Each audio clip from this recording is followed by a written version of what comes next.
നമ്മുടെ സ്വർഗത്തിന്റെ താക്കോൽ.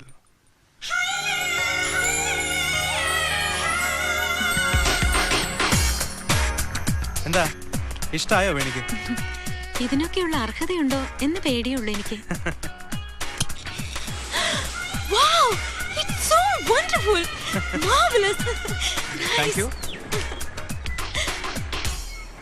ഈ സ്വർഗ കവാടം തുറന്ന ദിവസം തന്നെ ഒരു ഗുഡ് ന്യൂസ് പറയാം. ഒരു പുതിയ ബിസിനസിനെ കുറിച്ച്. നമ്മുടെ ലീല കോളനി ഡെമോളിഷ് ചെയ്ത് അവിടെ നഗരത്തിനകത്ത് മറ്റൊരു നഗരം പണിയാൻ പോകുന്നു. I mean apartments, shopping arcades, mini theatres, villas, so and so so and so. Well, something like a mini metro. എന്തു പറയുന്നു? ഈ ബുദ്ധിയിൽ തെളിഞ്ഞാൽ അത് മോശമാവില്ലല്ലോ. ഭാരത് മോട്ടോഴ്സ് ശിവനാണ് ഇങ്ങനെ ഒരു പ്രോജക്റ്റ് വെച്ചത്. അയാൾ തന്നെയാണ് പാർട്ട്ണറും. ശിവനോ? അയാളെ ഒരു ബിസിനസ് പാർട്ട്ണറായി വിശ്വസിക്കാമോ? ബിസിനസ്സിലെ വിശ്വാസങ്ങളൊക്കെ ഒരു അഭിനയ. അവനവനെ വിശ്വസിക്കുക, അത്ര തന്നെ. പക്ഷേ ചെറിയൊരു പ്രശ്നം വരും. അപ്പോട്ടൻ 2 കാര്യങ്ങളായിരിക്കും ഇഷ്യൂസ്. ഒന്ന് ശിവനുമായിട്ടുള്ള പാർട്ട്ണർഷിപ്പ്, മറ്റൊന്ന് കോളനി പൊളിക്കുന്നത്.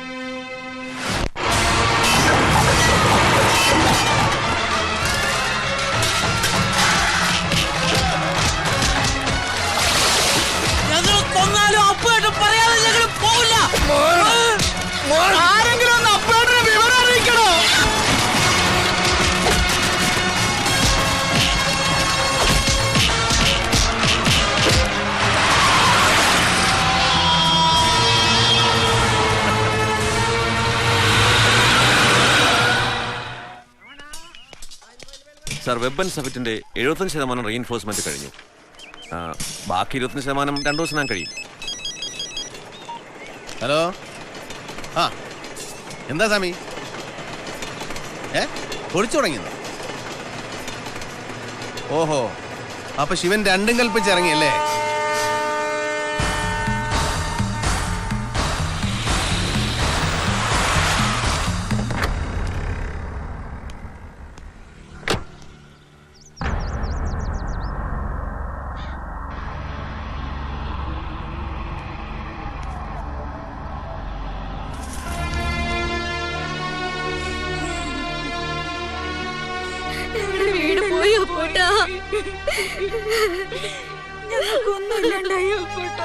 പണം ഉള്ളത് കൊണ്ട് പണക്കാരനോ അതില്ലാത്തോണ്ട് പാവപ്പെട്ടവനോ അതിനുവേണ്ടി ചീത്താവും.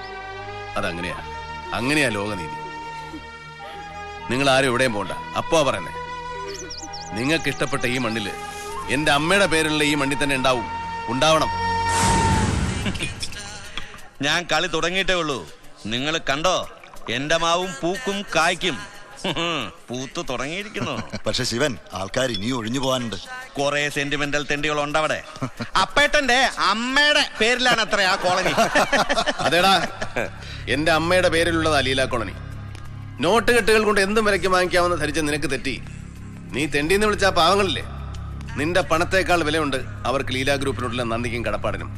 നീ വിലയ്ക്ക് വാങ്ങിയിട്ടില്ലാത്ത അവരെ വീടും കൂടിയും എന്ത് ധൈര്യത്തിലാണ് നീ പൊളിച്ചു മാറ്റിയത്? അത് ഞങ്ങൾ തമ്മിൽ തീർത്തോളാം. നമ്മളെ ലോക പോലീസ് ആകണ്ട. അതേടാ, ഇതുപോലെ ലോക്കൽ പോലീസാന്ന് വിചാരിച്ചോ? ഈ എംബോക്കയുടെ ബലത്തിലായിരിക്കും വമ്പത്തരം കാണിക്കുന്നത്. വേണ്ടേ? മിസ്റ്റർ, മാന്യമായി സംസാരിക്കണം. അത് മാന്യന്മാരോട്. കാശുകാരന്റെ എച്ചിലും നക്കി പാവപ്പെട്ടന്റെ കൂര വിളിക്കാൻ കൂട്ടുനിൽക്കുകയും അതിനെ ചൂട്ടുപിടിക്കുകയും ചെയ്യുന്ന രപ്പന്മാരോട് ഇതല്ല, ഇതിനേക്കാളും ചീഞ്ഞ ഭാഷ വേറെയാണ്. അതൊന്നും എന്നെ കൊണ്ട് വിളമ്പിക്കില്ല എന്റെ പൊന്നേമാനെ. തന്നെ ഇങ്ങോട്ടാരും വിളിച്ചില്ല. വരേണ്ടടുത്ത് വരാനും പറയേണ്ടത് പറയാനും ആരും വിളിക്കണമെന്നില്ല. രാവും പകലും കൂട്ടിമുട്ടിക്കാൻ ചോര നീരാക്കുന്ന പാവങ്ങളുടെ നെഞ്ചത്ത് തന്നെ വേണോ നിനക്ക് കെട്ടിപ്പോക്കാൻ? സമ്മതിക്കില്ല ഞാൻ. എന്റെ കാശ് കൊണ്ട് ഞാൻ എന്തെവിടെ കെട്ടണ്ടെന്ന് തീരുമാനിക്കാൻ താനാരാടോ? നിന്റെ അമ്മയുടെ നെഞ്ചത്ത് തന്നെ ഞാൻ കെട്ടിപ്പൊക്കും എന്റെ സാമ്രാജ്യം.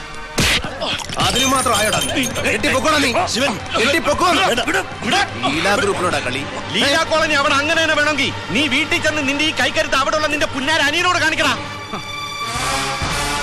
ഞാൻ അവിടെ തുടങ്ങാൻ പോകുന്ന എന്റെ ബിസിനസിൽ പാർട്ണർ വേറെ ആരുമല്ല, നിന്റെ അനിയനാ ഹരി. ലീലാ കോളനി അവിടെ വേണോ വേണ്ട എന്ന് ഇനി ലീലയുടെ മക്കൾ തമ്മിൽ തീരുമാനിച്ചാൽ മതി. ഓടോ.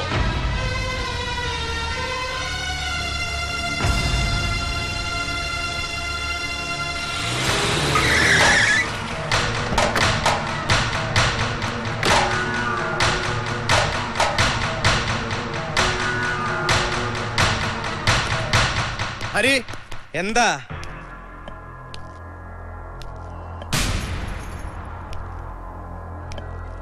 അല്ലച്ച ഹരി. ഇനി അവനെയും തല്ലണോ നിനക്ക്? അച്ഛാ അത് വേണ്ട. മിത്രമായി വന്ന ഒരുത്തനെ പിന്നെയും നീ ശത്രുവാക്കി. വെല്ലുവിളിയും കൊലവിളിയും.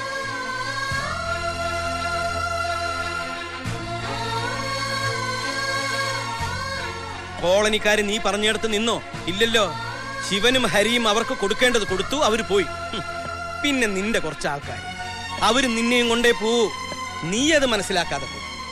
തല്ലും പിടിയും കച്ചറൊക്കെ ആയിട്ട് പിന്നെയും പോട്ടർ അപ്പു ആവുകയാണോ നീ? നാട്ടുകാരുടെ ഫോൺ, പത്രക്കാരുടെ ഫോൺ, അവരോടൊക്കെ ഞാൻ എന്താ പറയണ്ടേ? ഒന്ന് പറഞ്ഞു താടോ.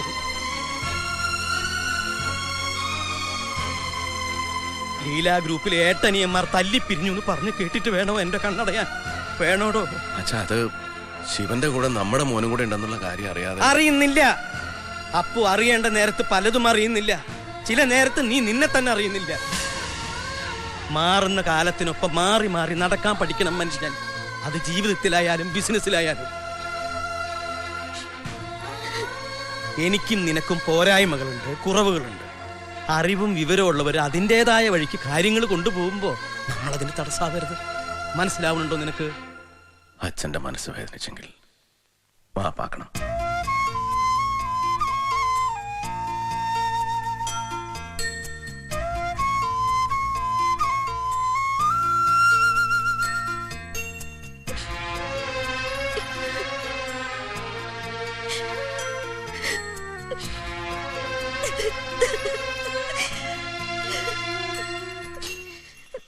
ഏയ് എന്തിനാത്?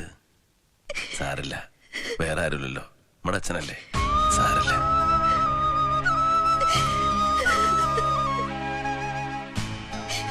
പണ്ട് കടല് കാണണമെന്നും പറഞ്ഞ് കരയോ അവൻ. എടുത്തോണ്ട് നടക്കും ഞാൻ നമ്മുടെ റേഡിയോ സ്റ്റേഷന്റെ മുമ്പിലെ കടൽപ്പാലത്തിന്റെ അവിടം വരെ. പിന്നെ ആ കടലും കടന്ന് ഒരുപാട് ലോകം കണ്ടു എൻ്റെ മോൻ. പക്ഷേ ഈ അപ്പൂട്ടന്റെ മനസ്സ് അതിൻ്റെ മോൻ കാണാതെ പോയോ, അറിയാതെ പോയോ? അവൻ വളർന്നു, ഒരുപാട് വളർന്നു. ഞാൻ ആശിച്ചതിനേക്കാളും വളർന്നു, എന്നെക്കാളും വളർന്നു. ഞാൻ അറിഞ്ഞില്ല. ലീലാ ഗ്രൂപ്പ്, അതിൻ്റെ ലോകം, അതും വളർന്നു വളർന്ന് വലുതായിക്കൊണ്ടിരിക്കുക. അപ്പോട്ടെൻ്റെ ലോകം ചെറുതായി ചെറുതായി. നീ നമ്മുടെ രണ്ടു മക്കളും മാത്രമായോ? അറിഞ്ഞില്ല ഞാൻ. അപ്പോട്ടിനൊന്നും അറിയില്ല. അപ്പോട്ടിനെ ആരും അറിഞ്ഞില്ല. എനിക്കറിയാം, ഈ മനസ്സെനിക്കറിയാം.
ഹലോ വേണി, ഹായ്, ഞാൻ കാൽക്കട്ടില്ല. Ah, first left, then right, straight. Okay.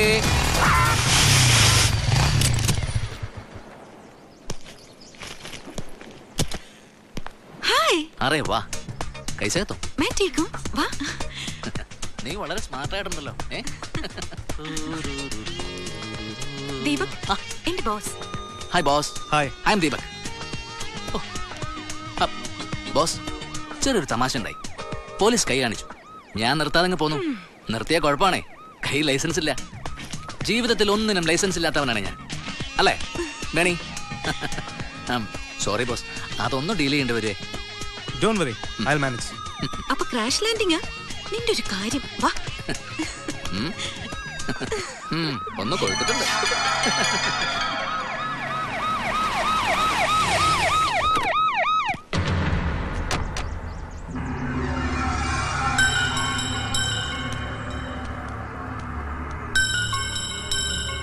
സാറോ? Sir ഇവിടെ? എന്റെ ഫ്രണ്ടിന് ഇവിടെ അക്കോമഡേഷൻ റെഡിയാക്കാൻ വേണ്ടി. ഈ ബൈക്കിൽ വന്ന അതെ, അയാള് തന്നെ, ഫ്രം ഗോവ. പറയേണ്ടി വന്നതിൽ ബുദ്ധിമുട്ടുണ്ട്. കക്ഷി ഭയങ്കര കുഴപ്പങ്ങൾ ഒപ്പിച്ചിരിക്കുന്നത്. അവൻ അല്പം മദ്യപിച്ചിരുന്നു, അതാ നിർത്താതെ പോകുന്നത്. തോന്നി പോലീസ് വണ്ടിയുടെ ചില്ലറിഞ്ഞുടച്ചു, വേറെ കാർ ആക്സിഡന്റ് ആക്കി. പിന്നെ അറിയാം, അതിന്റെ നഷ്ടപരിഹാരം എന്താണെന്ന് വെച്ചാൽ ഞാൻ ചെയ്തേക്കാം. സാറ് കുഴപ്പമൊന്നും ഉണ്ടാക്കരുത്. സാറിനെ എന്റെ സ്റ്റാഫ് വന്ന് കാണും. Okay sir. Okay, thank you, thank you. തനിക്കൊരു നല്ല ജോലി, വരുമാനം, സുഖജീവിതം, അതെനിക്ക് ഇഷ്ടമല്ലായിരുന്നെങ്കിൽ ഞാൻ നിന്നെ ബോംബെ വിടാൻ സമ്മതിക്കുമായിരുന്നു? ഇല്ലല്ലോ. ലുക്ക് ദീപക്, ഈ നഗരം ഇവരുടേതാണ്. ലീല ഗ്രൂപ്പിൽ നിൽക്കാൻ സാധിച്ചാൽ എന്റെ ജീവിതം പച്ചപിടിക്കും. നിനക്കും ഇവിടെ ഒരു നല്ല ജോലിക്ക് ശ്രമിക്കാവുന്നതാണ്. ഞാൻ ബോസിനോട് പറയാം. പക്ഷേ എന്റെ ബോസിനും അദ്ദേഹത്തിന്റെ സ്റ്റാറ്റസിനും നീ ഒരു പ്രോബ്ലം ആവരുത്. ഇല്ല, അല്ലെങ്കിലും എന്തെങ്കിലും ഞാൻ നിനക്കൊരു പ്രോബ്ലം ആയിട്ടുണ്ടോ?